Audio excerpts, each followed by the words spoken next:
Antarktika jäises maailmas. Enam kui 60 miili kaugusel ookeanist seisavad tuhanded keiserpingviinid pimeduses tihedalt koos. Vaikselt, peaaegu liikumata, seisavad nad seal. Kuid igaüks neist kaitseb muna, mis võib jääle kukkudes vaid mõne minutiga surra. Sellepärast seisavad nad üksteise küljest tihedalt koos. Näljas, väsinud, peaaegu jõuetud, kuid peavad ikkagi vastu pidama, et järgmine põlvkond ellu jääks. Ja kui sa mõtled selle peale, tundub see peaaegu võimatu.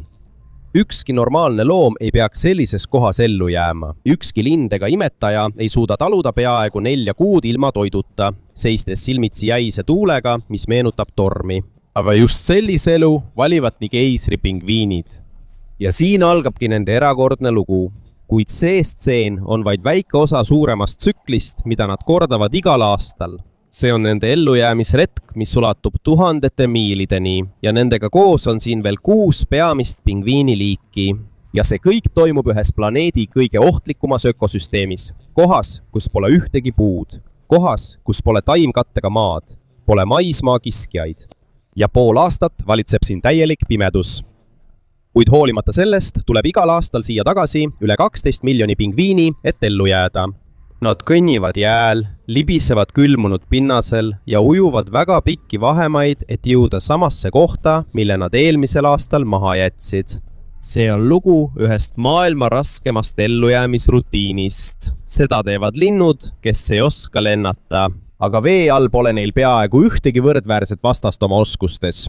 Selles videos jälgime me kogu pingviinide aastast elutsüklit. Enne kui alustame, palun laikige ja vajutage tellimisnuppu. See on meie sisuloojate jaoks väga oluline. Aitäh teile ja nüüd alustame.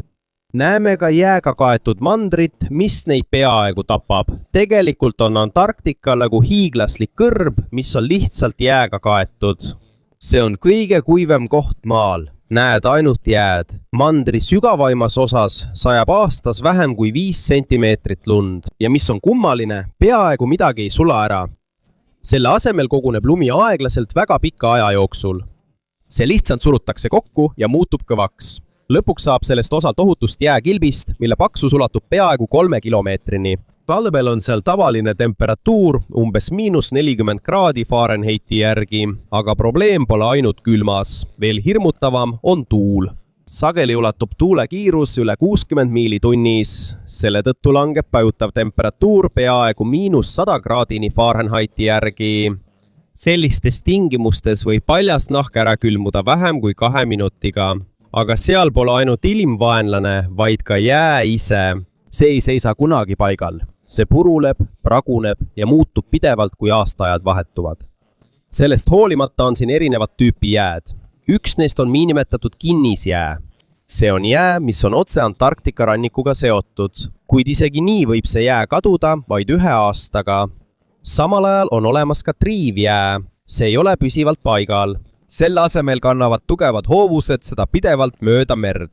Ja on olemas ka jäämäed. Need on jääkamakad, mis eralduvad liustikest. Ja leed triivivad aeglaselt põhja poole, kuni sulavad soojemates vetes. Antarktikas pole peaaegu miski tõeliselt püsiv. Kõik liigub, kõik muutub ja just selles kaootilises maailmas otsustavad pingviinid elada. Tegelikult asuvad siin planeedi suurimad pingviinikolooniad. Ainuüksi keiserpingviinid suudavad koguleda ühte kohta kuni 10 000 linnuni. Ja kui sa neid vaatad, hakkad tõesti mõtlema, kuidas saab siin üldse midagi elada. See on selline koht, kus tundub, et ükski elusolend ei peaks suutma ellu jääda. Aga pingviinid püsivad endiselt siin. Mitte sellepärast, et neil oleks vedanud, vaid tänu väga pikale evolutsiooniperioodile, mis on nende keha järk-järgult kujundanud, et siin ellu jääda. Igal nende sulgel on oma eesmärk. Iga sukeldumine jäisesse merre on osa ellujäämisest. Isegi nende lihtne üksteise vastu surumine. See on miljonite aastate jooksul külma vastu kohanemise tulemus. Aga selle hinnaks on väga raske elu. Peaaegu ükski teine loom ei suuda maksta hinda, mis on vajalik ellujäämiseks Antarktikas. Kui teised loomad põgenevad talve saabudes soojematesse paikadesse, siis keiserpingviinid teevad vastupidi. Just seal algabki nende sigimisperiood Antarktika kõige karmimal ajal. kui päike kaob ja temperatuur langeb veelgi, siis alles nad suunduvadki jäämandri sisemusse. Enamiku loomade jaoks on talv lihtsalt ellujäämise aeg. Aga keiserpingviinide jaoks on see ainus aeg. See on aeg, mil võib alata uus elu. Ja kuigi see kõlab karmilt, on sellel täpne põhjus. Kui Antarktikas on merejää laienenud, muutub jää piisavalt tugevaks, et toetada tohutut pingviinikolooniat. Nad vajavad laia ja kindat platvormi, tasast, paksu ja kaugel meres elavatest kiskjatest. Kui nad ootaksid suveni, oleks jää juba murdunud ja nende tibud kooruksid avatud ookeanist ümbritsetuna. Seetõttu alustavad nad teekonda varakult. Pimeduse keskel liiguvad pikad pingviinide read aeglaselt Antarktika sisemaa poole. Nad liiguvad kohta, mis näib elutu, kui sellele vaadata. See on lai jääväli, mis jääb külmunuks ja on just piisav, nad saaksid seal ühe tibu üles kasvatada. Ja iga emane muneb ainult ühe muna. Üks võimalus, üks elu. Seepärast on muna üleandmine isas pingviinile väga tähtis. Üleandmine peab olema täiuslik, sest kui muna puudutab jääd isegi vaid mõneks sekundiks, külmub see kohe ja sureb. Pärast seda hoolikat üleandmist lähevad nende teed lahku. Emased lähevad tagasi merre, et toitu otsida. Samal ajal jäävad isased pimeduse keskele. Nemad hoolitsevad muna eest, kuni mööduvad aasta kõige külmemad kuud.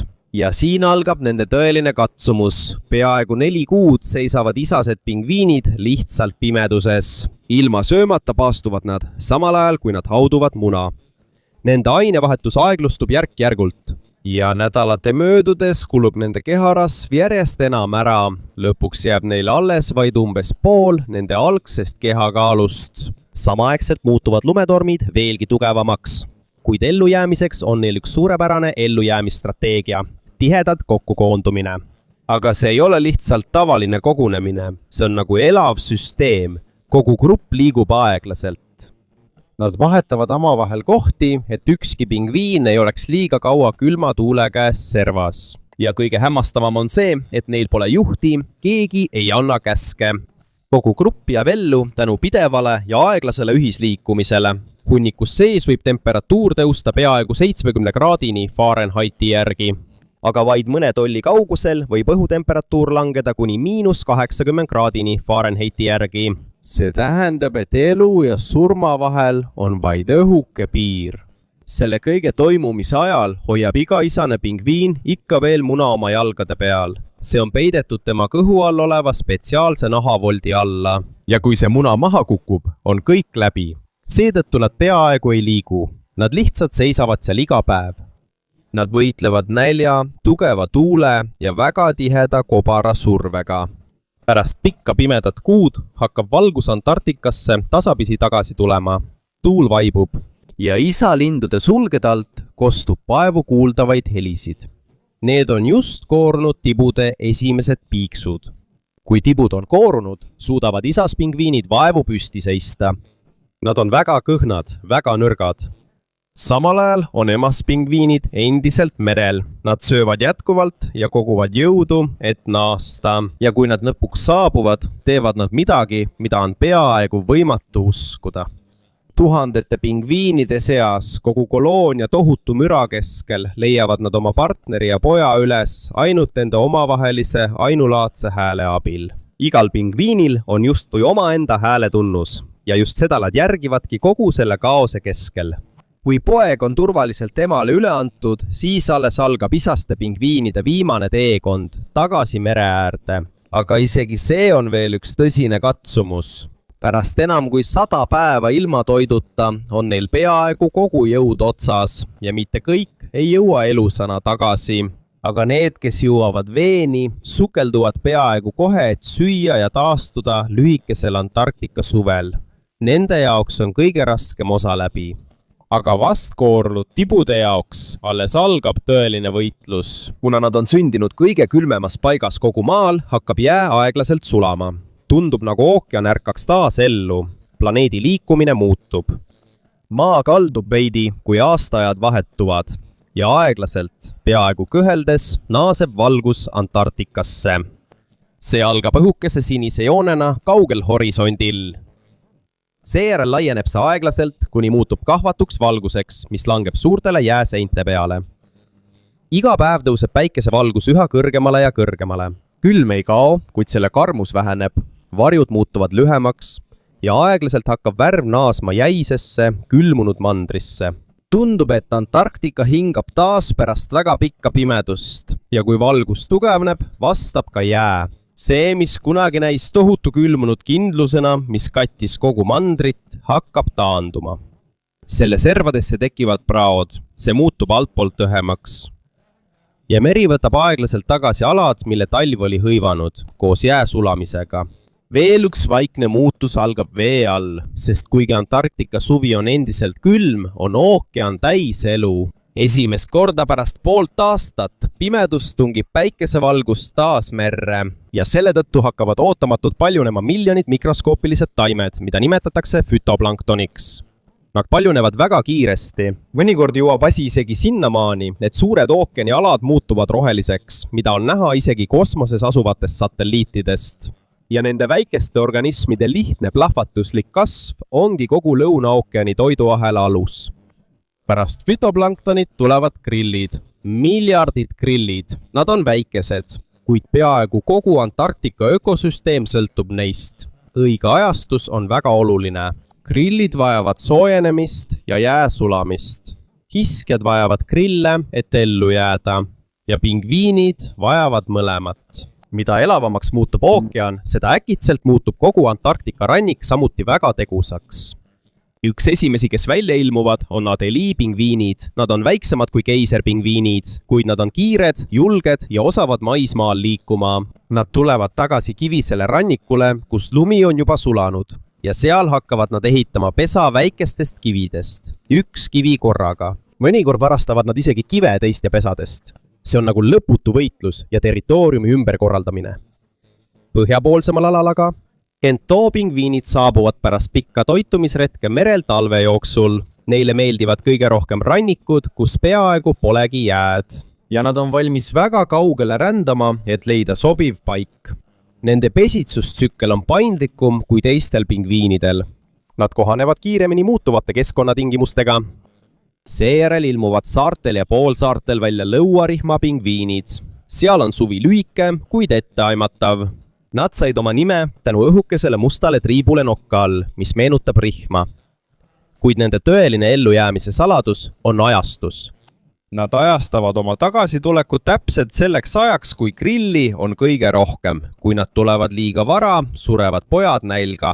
Kui nad aga hilinevad, jäävad täiskasvanud pingviinid toiduta. Antarktikas sõltub kõik õigest ajastusest. Iga pesa, iga ränne. Iga munade koorumine. Kõik on seotud ookeani liikumisega ja mida aktiivsem on meri, seda rohkem on ka ohte. Hülged ilmuvad pragunenud jää vahelt. Nad jahtisid veel mõni nädal tagasi külmunud vees. Merileopardid ootavad jääserval. Jää hakkab sulama. Nad varitsevad noori pingviine, kes lähevad esimest korda merre. Nad hõljuvad vaikselt. Nad liiguvad aeglaselt nagu varjud, otsides liikumist. Õhus tiirutavad hiigtormilinud ranniku kohal. Nad ootavad alati võimalust. Ja heeda laine all liiguvad orkad aeglaselt mööda. Iired, vaiksed. Ja iga nende liigutus on jahil jäises meres ülimalt täpne. Oht võib avalduda mitmel moel. Orkade jahtimisviisid sõltuvad nende rühmast. Mõned karjad on spetsialiseerunud hülgete püüdmiseks, teised sihivad hoopis pingviine.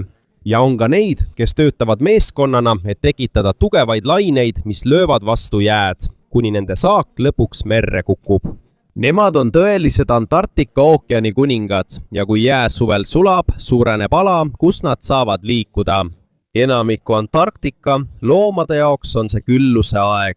Lühike periood, mil toitu on palju. Jääde vahel on lihtsam liikuda ja kogu ookean on elavam. Kuid kontinendi sügavaimates osades tundub see kõik veel mõttetu. Kuna nad on rannikust kaugel, seisavad keiserpingviinid endiselt jäisel külmunud maal. Nad kaitsevad oma äsja koorunud tibusid talve järele jäänud külma eest. Nende maailm näib olevat mõne nädala võrra maas võrreldes teiste Antarktika osadega ja harva langevad need 2 aastaaega täiuslikult kokku. kui rannikul on juba suvi, siis mandri sees näib ikka veel olevat talv. See on üks põhjusi, miks pingviinide elu Antarktikas on nii erinev. Nende ellujäämist ei määra ainult bioloogia. Siia kuuluvad ka geograafia, jää liikumine ja valguse muutused, mis määravad peaaegu kogu elu selles piirkonnas. Ja see, mis pingviiniga järgmisena juhtub, sõltub samuti sellest, millise koha ta elamiseks valib. Ja üks selle kõige äärmuslikumaid näiteid leidub kaugetel saartel, mis asuvad üle 1000 miili kaugusel Antarktikast. See on koht, kus suvi ei tule lihtsalt tagasi, vaid lausa plahvatab elu rohkusest. See on Lõuna-Georgia, subantarktiline saar, mis tundub peaaegu liiga leebe võrreldes selle lõuna pool asuva karmide tingimustega mandriga. Siin on suvi pikem, meretoit rikkalikum ja ka ookeanipõhja kuju selle ümber on ainulaadne. Selle tõttu tõuseb merepõhjast üles palju toitaineid. Külmad ja soojemad hoovused põrkuvad kokku ning sügav vesi liigub pidevalt ülespoole. Tulemuseks on see üks kõige produktiivsemaid merekeskkondi kogu maal. See on nagu hiiglaslik toidubufee kõigile kiskjatele, raipesööjatele ja merelindudele ümbruses. Ja kõige selle keskel, kitsal rannikul, mida kutsutakse St. Andrew Seabirdiks, asub üks planeedi suurimaid kuningpingviinide kolooniaid. Kui sa vaatad kaugelt, näeb kogu ala välja nagu üks liikuv musta, valge ja kuldsega vaip. Aga kui sa lähemale lähed, siis alles tunned selle tõelist suurust. Üle 500 000 kuningpingviini on tihedalt koos rannal, tasandikul ja isegi ülesmäge jääliustike lähedal. Nad lõikavad üksteist segamini, kuni see muutub peaaegu arusaamatuks. Kogu koloonia heli on valimetalliline möirgamine. Puhanded vanemad ja pojad otsivad üksteist samaaegselt selle müra keskel. Ja see on täiesti erinev maailm võrreldes keisripingviinidega, mille juurest me just lahkusime. Kuningpingviinid ei marsi mandri sisemusse.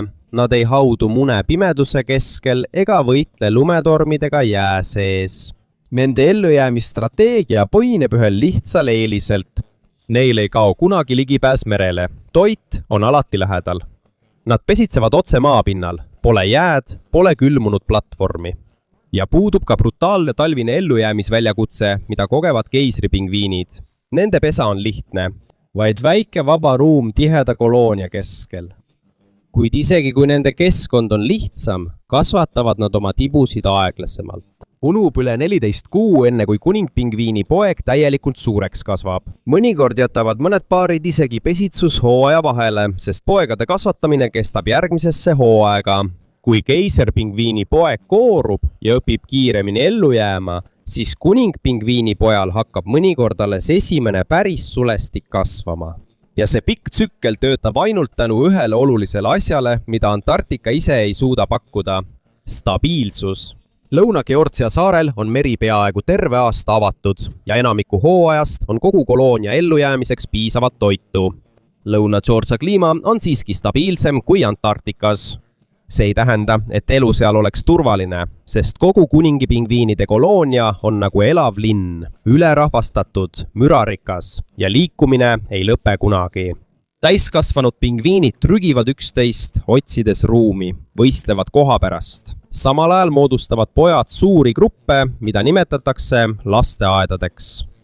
Tihedad pruunikarva noorte pingviinide kogumid, kes on üksteise küljes, samal ajal kui nende vanemad on merel toitu püüdmas. Need grupid on lärmakad, kaootilised ja näljased pojad trügivad pidevalt, muutes kogu aeg oma asetust, lootes, et järgmine naasja on nende enda vanem. Samas sukeldusid täiskasvanud pingviinid jätkuvalt ookeanis, et püüda laternekalasid, kalmaare ja grilli. See on kütus, mis käitab kogu selle piirkonna ökosüsteemi, kuid kus elu on külluses, on kindlasti ka palju kiskjaid. Koloonia serval tiirutavad skualinnud, otsides mune või tibusid, kes on järelevalveta jäetud. Ülalpool lendavad vaikselt hiidpetrellid, uurides kogu kolooniat ja otsides nõrku või vigastatud pingviine. Ja mere ääres ootavad karusfokid ja elevantfokid, et mõni aeglane või kõhklev pingviin teeks vale liigutuse. Augel merel liiguvad orkad kiiresti mööda, jahtides koos. Mõnikord ajavad nad pingviinid sügavamasse ja ohtikumasse vette, kuid isegi nii jäävad kuningpingviinid ellu. mitte tänu erakordsele vastupidavusele nagu keiserpingviinidel, vaid tänu nende arvukusele ja kiirele liikumisele. Ja kuna vees on nii palju toitu, mis neid toetab, on nende strateegia lihtne. Kasvatada tibusid aeglaselt. Toida neid piisavalt ja hoia nad elus kuni järgmise hooaja saabumiseni. Kuigi Antarktikat tuntakse jäämandrina, näevad Lõuna-ookeani äärealad hoopis teistsugused välja. Selle asemel, et olla ainult jääväljad, leidub siin erinevaid saari, kaljusid, rohumaid ja kiviseid randu, kus pingviinid püüavad ellu jääda paikades, mis tunduvad elamiseks peaaegu võimatud. See ei ole need suured keiserpingviinide kolooniad keset jäävälju. Ja see ei ole ka need ülerahvastatud kuningpingviinide kolooniad Lõuna-Georgia saarel. Need on väiksemad maailmad, eraldatud, tormisemad, järsemad ja kiiremini muutuvad kui need paigad, mis asuvad lõunapoolusele lähemal. Aga üllatav on see, et just siin elab tegelikult enamik pingviine. Nad väldivad Antarktika sisemust. Nad ei taha väga pikki pimedaid talvesid. Selle asemel elavad nad kohanedes igasuguste Lõuna-ookeani servadega. Nende jaoks peab evolutsioon siin paindlik olema. Mida rohkem põhja poole sa liigud, seda järsemaks ja tuulte vormitud muutuvad rannikud. See on kaljulaik-pingviinide territoorium ja nende ellujäämisviis on lihtne, kuid äärmiselt tõhus. Nad hüppavad keset tugevaid laineid, ronivad järskudele kaljudele ja teevad pesa kohtadesse, kuhu tundub peaaegu võimatu jõuda. Aga see pingutus tasub end ära, sest seal on nad elamiku kiskjate eest kaitstud. Suured lained ei ulatu nende pesadeni. Ja otse nende all on külm ja toitainete rikas meri. Kaljunokk-pingviin ei sõltu merejääst ega stabiilsest ilmast. Nad loodavad oma kiirusele ja osavusele ja just see ongi põhjus, miks nad suudavad elada kohtades, kuhu peaaegu ükski teine pingviin ei julge minna. Nende ellujäämine sõltub pidevast liikumisest ja kiiretest otsustest ja praegu aitab just see osavus neil hästi hakkama saada. Nende ümber toimuvad kiired muutused, seejärel muutub maastik jälle. Falklandi saared tunduvad peaaegu leebed võrreldes Antarktikaga. Siin on lainelised künkad, kõrge rohi, tume ja märg turbamuld ning pikad rannad. Mõned pingviiniliigid elavad siin koos. Aga igal ühel neist on oma viis maa kasutamiseks. Näiteks Magalhãesi pingviinid kaevavad maasse uru. Seal kasvatavad nad oma poegi otse maa all. Ja kui hooaeg on hea, pakuvad Falklandi saared midagi, mis on Lõuna-ookeanis haruldane. Pikem ja leebem suvi ja tänu sellele saavad nad oma poegi kergemini kasvatada. Nendel rannikualadel elavad ka gentoo ja kaljunokk-pingviinid. Igal liigil on oma koht rohumaade, kivide ja mereäärte vahel. Teistes saarestikes, nagu Lõuna-Sandwichi saared ja Lõuna-Orkmi saared, seal on aga hoopis teistsugused väljakutsed. Järsud maastikud, muutlik jää ja ettearvamatud tormid.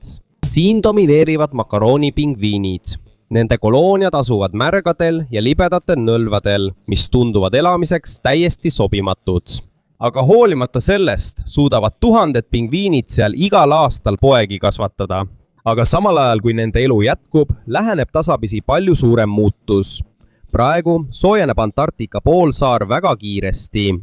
See on nii kiire, et isegi teadlased on üllatunud. Jääliustikud kahanevad järk-järgult. Lume muster muutub ja kohad, mis varem talvel jäätusid, on nüüd lihtsalt avavesi. Samal ajal varisevad või lagunevad rannad, mis varem olid terve hooaja stabiilsed, nüüd palju varem. Ja pingviinid tunnevad seda kohe. Näiteks Adelie-pingviinid, keda on juba ammu tuntud kui tõelisi jääpingviine. Varem oli neid põhjapoolsaarel väga palju. Nad loodavad etteaimatavale merejääle, et leida toitu ja stabiilsele suvele, et pesitseda. Aga kui merejäätumine hilineb või jää murdub liiga vara, läheb kogu nende pesitsusgraafik sassi. Paljud kolooniad on juba vähenenud. Mitte sellepärast, et nad oleksid nõrgad, vaid sellepärast, et keskkond ei järgi enam seda rütmi, millega nad on väga pikka aega harjunud. Aga gentoo-pingviinidega on vastupidi. Nende jaoks on muutus võimalus. Neile meeldib rohkem avavesi. Ja nad kohanevad kiiremini, kui tingimused muutuvad. Kui poolsaar soojeneb, liiguvad nad järk-järgult põhjast eemale ja suunduvad lõuna poole külmematesse piirkondadesse. Piirkonnad, mis varem olid nende jaoks liiga külmad ja see näitab, kui kiiresti võib loomastik muutuda ja kui kiiresti muutub ka nende enda maailm. Chinstrapi pingviinid on justkui kahe maailma vahel. Nad elavad kivistel nõlvadel erinevates piirkondades. Nad on osavad kütid, kiired ja tõhusad vees, aga neil on üks suur probleem. Nad sõltuvad väga palju grillidest. Kui grilli arv väheneb, hõrenevad ka nende kolooniad ja siin tulebki välja iga liigi suur erinevus. Kui mõne pingviiniliigi arv väheneb, siis teised laiendavad oma territooriumi. Kõik see toimub samaaegselt. Mõju on erinev igale liigile, kuid probleem liigub ainult ühes suunas. Lõuna-Jäämeri muutub liiga kiiresti, võrreldes sellega, kui kiiresti paljud pingviinid suudavad kohaneda. Mõned neist suudavad küll uude kohta kolida. Mõned suudavad ellu jääda, muutes oma käitumist. Ja on ka neid, kes võivad täielikult kaduda paikadest, mida nad kunagi valitsesid. Sest kogu oma ajaloo vältel pingviinid on alati elanud selle maailma piiride äärel, aga nüüd see sama piir liigub aeglaselt ja iga liik peavad otsustama, kas nad suudavad sellega sammu pidada või mitte.